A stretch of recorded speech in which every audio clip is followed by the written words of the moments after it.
Hi, and today's pose is going to be Warrior 2 or Virabhadrasana 2. For this pose, your feet will be nice and wide. You want your feet kind of, if you were to hold your arms out, that's about the distance apart, and you would want your ankles directly under your hands. So that's about how far you want your feet apart in this pose. I'm going to show the right leg first. And I probably won't show the other side. You always, with any pose that's uneven, you want to balance it out by doing both sides. I'm just going to show one side.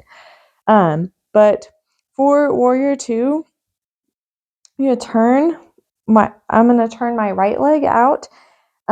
You want to make sure that your feet are lined up properly. So with my right leg turned out, my toes are facing to what's called the front of the mat, the short side of the mat.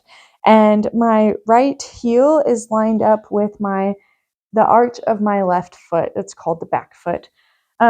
You want your back foot to be angled slightly, very, very slightly towards the long side of the mat and a little bit even more towards the front of the mat. So I'm just going to pause real quick and show what I see a lot of people do commonly, and this is not correct. But instead of having the foot turned in this direction, they have it actually angled towards the back of the mat, the back left or the back corner of the mat.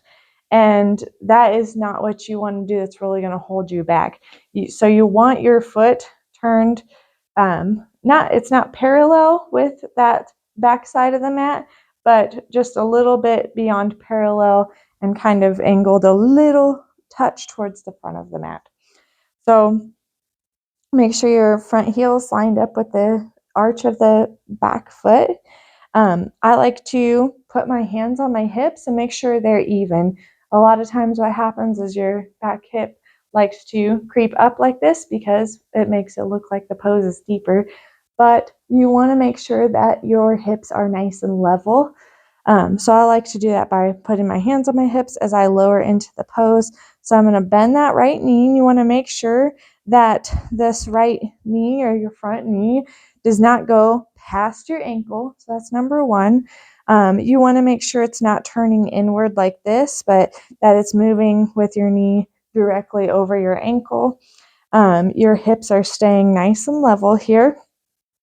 So you're working towards where this front leg is parallel to the floor. So, if you can get there, then get there. And if not, if you're just up here or a little bit higher, that's fine too. You just be where you are because you actually get a pretty deep inner thigh stretch.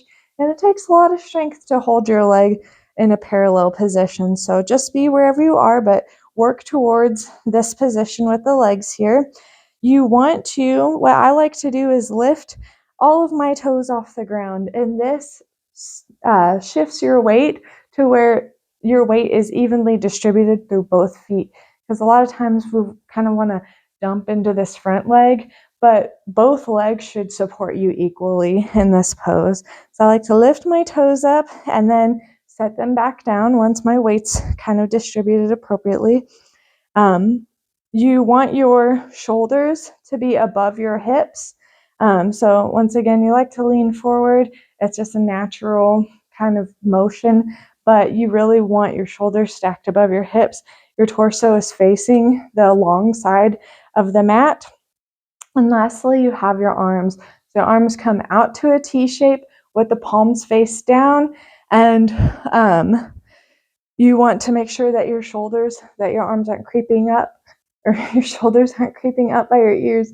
You want your shoulder blades down your back, and your gaze should be over your right fingertips. Since my right foot and my right side is facing towards the front of the mat, if my left leg were bent, then I would want my gaze to be over the left fingertips, but you're gazing over the fingertips of that front bent leg, and then you're holding your pose.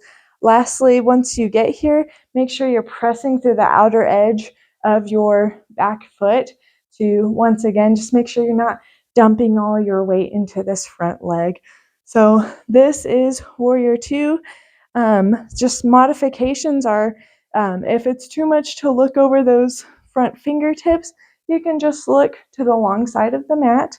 And if it's too hard to go this deep into bending your knee, well, just be a little bit higher, and that's totally fine. So that is how you do Warrior Two. I hope that this helps you if you are ever in a yoga class and you're not quite sure how to do that pose. Well, hopefully this will help you better understand how to get into it and access the pose. So thank you so much for watching, and I'll be back with more.